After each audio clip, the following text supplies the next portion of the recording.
On April 8, 1994, the world stood still. Kurt Cobain, the enigmatic and anguished voice of a generation, was found dead in his Seattle home. A shotgun lay across his chest, and a suicide note rested nearby, addressed to his childhood imaginary friend, Bada. The world mourned, and the grunge movement, which had already started to fray, effectively died with him. Officially ruled a suicide, Cobain's death seemed to fit the tragic arc of tortured artists before him: Janis Joplin, Jim Morrison, Jimi Hendrix. But almost as quickly as the news spread, so did doubt, and not the usual denial-laced disbelief that comes with losing a hero, but a web of inconsistencies, unanswered questions, and fervent speculation that has refused to die for over 30 years. Conspiracy theories took hold, fed by suspicious fans, investigators, and even private detectives, most notably Tom Grant, hired by Cobain's wife, Courtney Love, just days before the death. Grant would go on to publicly dispute the suicide ruling and insist that Kurt Cobain was murdered. Critics of the official story point to the toxicology report. Cobain had an extraordinarily high dose of heroin in his system, so high, some claim, that he would not have been physically capable of pulling the trigger.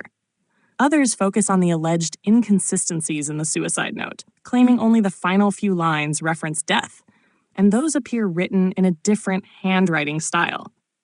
Questions also arose around the shotgun. Why were fingerprints reportedly unusable? Why did no one hear the shot? Then there's the shadowy public figure of Courtney Love. For years, she's been at the center of the murder theories, accused of everything from manipulation to outright involvement. While no credible legal authority has ever charged her, and many close to Cobain dismiss the allegations as baseless, the speculation remains persistent. Books, documentaries like Soaked in Bleach, and podcasts have all added fuel to the fire. Of course, many believe the truth is as painful as it is mundane. Cobain was a man crushed under the weight of fame, addiction, and chronic physical and emotional pain. He had previously attempted suicide, struggled with heroin addiction, and expressed a desire to leave the music industry behind. The more grounded argument suggests the conspiracy theories are born not of fact, but of cultural denial. Our collective refusal to accept that someone so talented, so revered, could simply choose to leave. Regardless of where one stands on the debate, one thing is certain: Cobain's death, and the mystery surrounding it, has etched itself into modern mythology. It has become a symbol not just of a life lost, but of a generation's unanswered questions.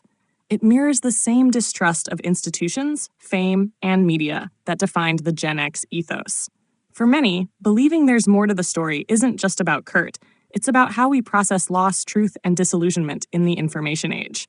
Today, Cobain is more than a rock legend. He is an enduring enigma. A symbol of vulnerability wrapped in distortion pedals and thrift store flannel.